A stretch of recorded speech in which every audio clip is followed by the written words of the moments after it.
Assalamualaikum warahmatullahi wabarakatuh. Bismillah, alhamdulillah, wassalatu wassalamu amma ba'du. Anak-anak, mari kita lanjutkan daring usul fikih untuk kelas 1 aliyah keagamaan madrasah Quran. Oleh karena itu kita mulai bersama-sama. Ilahina wa ilahina tansulah. Al-Fatihah. A'udzu billahi minasyaitonir rajim. Bismillahirrahmanirrahim. Alhamdulillahi rabbil alamin arrahmanir rahim maliki yaumiddin. Iyyaka na'budu wa iyyaka nasta'in ihdinas siratal mustaqim. Siratal ladzina an'amta 'alaihim ghairil maghdubi 'alaihim waladdallin. Rabbi fil ardi amin. Bismillahirrahmanirrahim. Kalau kemarin kita bahas tentang masalah hukum taklifi dan hukum wad'i, itu hukum wad'i ada sebab, syarat dan mane. Hukum taklifi ijab, nadab, tahrim, karahah, dan ibahah. Sekarang khas azimah dan rukhsah. Hukum apabila dilihat dari segi berat atau ringannya terbagi menjadi dua, itu rukhsah dan azimah. Rukhsah, azimah. Ar-rukhsah itu apa? Ar-rukhsah itu wal azimah. Bab rukhsah dan azimah. Wayang qasimun kebagi apa hukum aidan khaluqa ila rukhsati wal azimati, maring hukum rukhsah dan azimah. Ar-rukhsah tu rukhsah iku ma hukum taghayyara kang berubah min su'ubatin saking kondisi sukar ila sulatin maring gampang. Berubah ma'a sabab qiyamil hukmi, sebab hukmi serta jumenenge sebab hukum al asli ke asli. Karena ada sebab hukum yang asli, itu berubahnya hukum ya, yang asalnya abot menjadi ringan sebagai dispensasi, keringanan. Ini berubahnya itu namanya rukhsah. Kenapa berubah? Karena sebab alasan, ada sebab hukum asli. Alasan yang menyebabkan adanya boleh melakukan yang ringan, boleh dispensasi keringanan karena ada sebab hukum asli. Kajawazil fitri, kayak sini bolehnya berbuka musafir, itu orang musafir, orang bepergian. Orang puasa itu boleh nggak puasa, sebab apa? Sebab bepergian. Sebab bepergian maka menyebabkan orang itu asalnya puasa boleh tidak puasa. Kenapa? Puasa hukum asli, sebab hukum asli iku suhu Ramadan bakin kantap. Asalnya dia itu wajib puasa Ramadan karena faman syahida minkum syahra falyasum. Dia melihat bulan, menyaksikan, dalam arti ada informasi bahwa wajib puasa, wajib laksanakan. Tapi karena dia itu orang yang musafir, bepergian, maka diperbolehkan dia itu tidak puasa. Mangkana minkum maridun aw ala safarin fa iddatun min ayyamin ukhra. Siapa dalam keadaan sakit atau bepergian maka boleh tidak puasa. Fa iddatun min ayyamin ukhra, tapi dihitung hari-hari yang lain. berapa yang ditinggalkan puasanya, sebab sakit atau sebab musafir. Maka setelah selesai Ramadan, maka dia wajib untuk nyauri, mengqadha daripada sholat yang telah tinggalkan sebab. Nah, rukhsahnya itu bolehnya kita melakukan tidak puasa waktu puasa. Juga begitu sholat. Sholat boleh dijamak karena situasi dan kondisi. Boleh. 4 rakaat dijamak menjadi rakaat. Bahkan zuhur ke asar jamak takhir, atau asar ke zuhur jamak takhir. Itu boleh karena musafir dan lain sebagainya. Musafir itu apa? Bepergian. Nah, bepergian ini boleh bisa menyebabkan rukhsah, dapat keringanan hukum, sebab bepergiannya bepergian yang bagus, bepergian yang memperbolehkan untuk menjalankan yang tidak sebenarnya. Contohnya puasa menjadi gak puasa ringan, sholat boleh dijamak, diajukan atau dikosor. Ini karena bepergian. Tentunya bepergian yang bagus, bepergian yang baik, tidak untuk maksiat. Contohnya kita pergi ke Malang, pergi ke Pasuruan, ini sudah boleh. Tujuan-tujuan bagus, tujuan takziah atau silaturahim, puasa Ramadan, maka boleh. Kenapa? Jarak kedua sudah marhalatain 2 pos. Sudah katakanlah jaraknya di rumah sampai ke sana sudah ada 86 kilo. Maka diperbolehkan bagi orang yang berpuasa untuk tidak berpuasa. Juga begitu diperbolehkan jamak sholat. Ini bolehnya jamak karena ada bepergian. Bolehnya tidak puasa karena musafir. Ini namanya hukum rukhsah, di keringanan. Itu syaratnya tidak maksiat. Mungkin kita mau bepergian, maka Pasuruan lihat konser wali di sana. Oh, nggak boleh. Ada tujuannya jelas bagus. Tujuannya bagus, kalau tujuannya maksiat tidak boleh. Tidak boleh. Harus jelas dan baik. Ini. Nah, berubahnya itu namanya rukhsah. Meskipun begitu, keringanan besok juga harus mengembalikan. Kedua, begini. Kadang-kadang orang mengatakan musafir ibu pergi, tapi ini ada kejelasan. Harus jelas-jelas sudah berangkat musafir dan sudah keluar dari daerahnya, baru boleh puasa mokel. Contohnya kamu tetap yang mondok, sudah jelas hari ini saya sudah beli tiket jam 1 berangkatnya keretanya. Nah, kamu beli hari ini hari Sabtu, kamu berangkat mau ke Jakarta, tiketnya sudah beli. Nah, positif kan? Nah, selama kamu belum berangkat, belum keluar dari Tebireng, maka kamu belum dikatakan musafir, karena belum berangkat.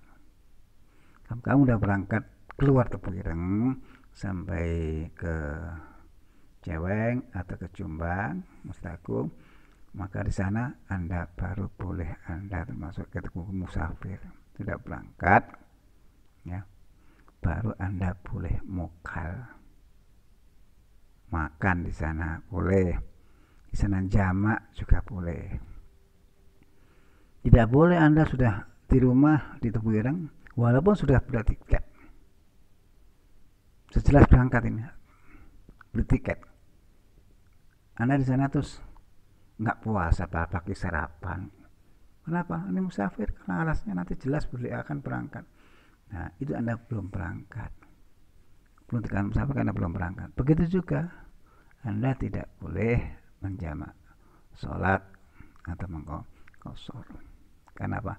Karena belum dikatakan berangkat. Berangkat sudah keluar dari rumah, daerahnya keluar ke daerah yang lain.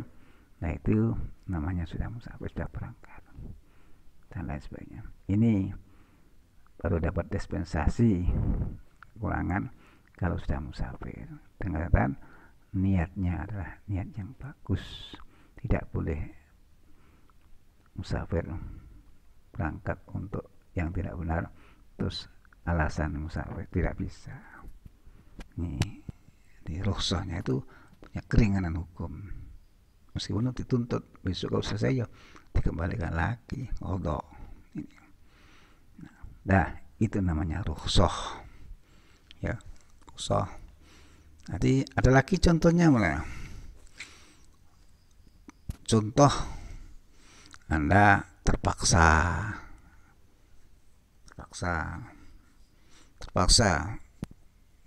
kalau Anda nggak makan maka Anda akan mati. Ini rukhsah. Wa man yattaqi ghayra baghin wala atin fala isma. Jadi orang boleh makan barang yang tidak boleh asalnya, haram, bangkai ibaratnya, atau apa saja yang nggak boleh. Tapi karena kondisi terpaksa, bukan karena dia ingin makan barang itu dan tidak melampaui batas, maka cukup. Kalau nggak makan akan mati atau sebagainya, habis ibadah, maka Anda boleh makan sekedar untuk kekuatan. Ya, bukan karena Anda ingin makan, enggak. Ya, secukupnya sekedar selesai berangkat. Tidak boleh dibungkus konon, enggak boleh. Ini karena terpaksa. Nah, ini juga rukhsah namanya, keringanan. Keringanan. Nanti keringanannya gimana? Ringan dari Allah. Sebaiknya diambil atau enggak, Pak? Kalau ternyata kamu tidak mengambil, enggak apa-apa, tidak apa-apa. Contohnya, kalian berangkat ke Pasuruan, naik kendaraan. Boleh, tujuannya bagus, ziarah ke makam. Ke sana, ini sudah perjalanan, sudah marhal, sudah 2 pos lebih, sudah 100 lebih. Niatnya bagus, boleh Anda tidak puasa, boleh. Tapi kalau Anda tidak mengambil rukhsah dan Anda tetap puasa dan kuat, tidak bahaya apa-apa, wa antasumu khairul lakum. Nek kon kuat ya poso gak apa-apa. Poso kuwi apik dibanding Anda mengambil rukhsah. Ini kalau kuat hanya diberikan dispensasi, jika kaku hukum Islam gak kaku, diberi dispensasi sebagai orang yang kuat. Ini bab rukhsah. Selanjutnya adalah azimah. Al-azimah itu azimah iku hukum syariah kang dikerjakan, dijalankan ibtidaan yang dalam kawitane. Mabnin ora ditekno, tidak dibangun ala adar ibad yang sebenarnya utur ibad, uturi hamba, uturi makhluk, uturi wong. Kawujubis sholatil khamsi, katanya wajib salat khamsi, salat 5, wasiyam Ramadan, puasa Ramadan. Wazimah itu hukum syara yang pokok dan berlaku untuk umum bagi seluruh orang mukallaf dalam semua keadaan dan waktu. Arti asli ini gak ada udur. Contohnya salat 5 waktu gak ada udur, lah puasa Ramadan gak ada udur, lah itu namanya azimah. Arti wajib melaksanakan sesuai dengan ketentuan agama. Ini lagi bahwa hukum kalau dipandang dari segi ringan dan beratnya, ada azimah, ada yang so. Ini bab masalah azimah dan rukhsah. Nah, lanjutnya bahas tentang masalah mahkum alaih. Amal maksud rabi, pembahasan yang kang nomor 4 iku mahkum alaih. Apa alaih? Mahkum alaih sapa? Al mahkum alaih. Sing al mahkum alaih sapa? Al mahkum utama mahkum alaih wa mahkum alaih iku al mukallafu, wong mukallaf. Mukallaf sapa? Ya al balighu al aqilu, wong sing baligh dan berakal. Iku namanya mukallaf. Mahkum alaih, sebut mahkum alaih itu orang mukallaf. Mukallaf sapa? Wong sing baligh dan berakal. Itu mahkum alaih itu orang mukallaf yang berakal. Artinya orang-orang muslim yang sudah dewasa dan akal.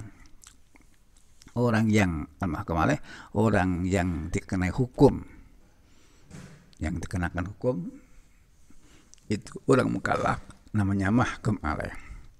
Mukallaf itu siapa? Mukallaf itu orang-orang yang muslim yang sudah dewasa dan berakal. Ini jadi sudah biasa dan berakal. Dewasa gak berakal, gak mukallaf, gak kewajiban. Syaratnya harus mukallaf itu dewasa, dalam arti sudah balik dan berakal. Enek berakal ya, tapi kurang dewasa, gak iso. Balik tapi gak berakal, gak bisa. Kok mau gendang itu gak bisa. Nah, ada syarat lagi.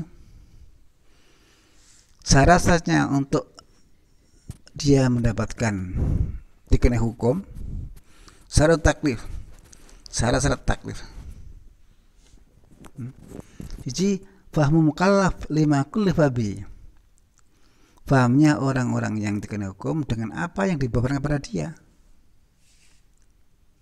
Harus paham, ngerti.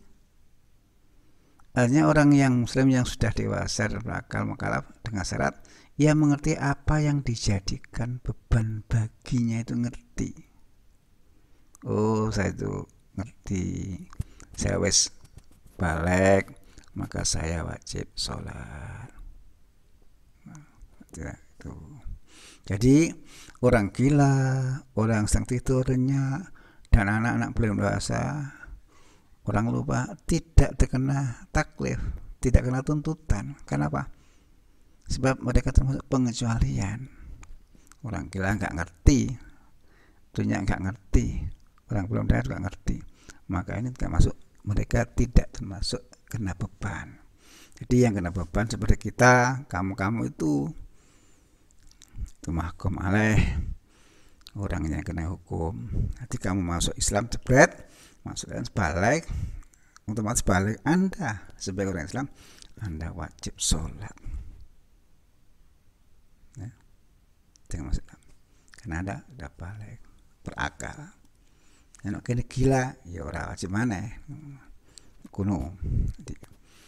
Nah, ada pengecualian yang termasuk tidak kena taklif, tidak kena tuntutan, tidak kena beban. Ini walaupun toh besar, ini tapi nggak kena itu karena ada sebab yang lain. Kalau kena berarti nggak mukallaf itu. Seperti orang gila, anak kecil, ya, orang tidur, orang belum dewasa, orang lupa, ini tidak dikenai hukuman perbuatan mereka, gak kena. Seperti Rasulullah bersabda, rufa al-qalam ang-salasin, ya, pena itu diangkat, tidak digunakan, tidak catat perbuatan orang tiga. Naimi hatta yastaiqiz, orang yang tidur, perbuatan orang tidur nggak dianggap sehingga sampai dia bangun. Oh, satu. Wan sabi hatta yahtalima, ya. Anak-anak yang kecil hingga dewa itu ngipi temannya itu dewasa. Tiga, al majnun hatta yafiqu, anak-anak orang yang gila sehingga sembuh. Ini perbuatan mereka itu walaupun berbuat tapi tidak dihukumi berbuat. Rufi'ah, diangkat, tidak ditulis perbuatannya. Contohnya contohnya. Satu contohnya naim hatta yastik itu. Kamu tidur, sampingmu tak ada temanmu tidur. Lalu ngipi gasaan, namanya nyutrol ke bawah alih-alih. Murmur kamu di sebelahnya ditunjuk tayel bendol sakit, waduh, dia ngelindur ngipi. Nah, perbuatan ring lindur mereka itu nggak dianggap berbuat. Nunjuk sampai tayel sampai sakit itu nggak boleh kamu langsung aku diantem tak antem, nggak bisa, karena perbuatan mereka perbuatannya nggak sadar, kondisinya tidur ngipi bisa ngipi gasaan, kekuasaan pencak silat, akhirnya ngantem sampai tayel lalu sakit. Loh, ini perbuatan mereka itu nggak dianggap berbuat, jadi hukumnya tidak hukumi berbuat. Inilah yang terkait dengan mahkum alaih. Karena waktu, ya mudah-mudahan ada manfaatnya bagi kita semuanya. Ya, Al-Fatihah. Iyyaka na'budu wa iyyaka nasta'in. Shiratal ladzina an'amta 'alaihim ghairil maghdubi 'alaihim. Assalamualaikum warahmatullahi wabarakatuh.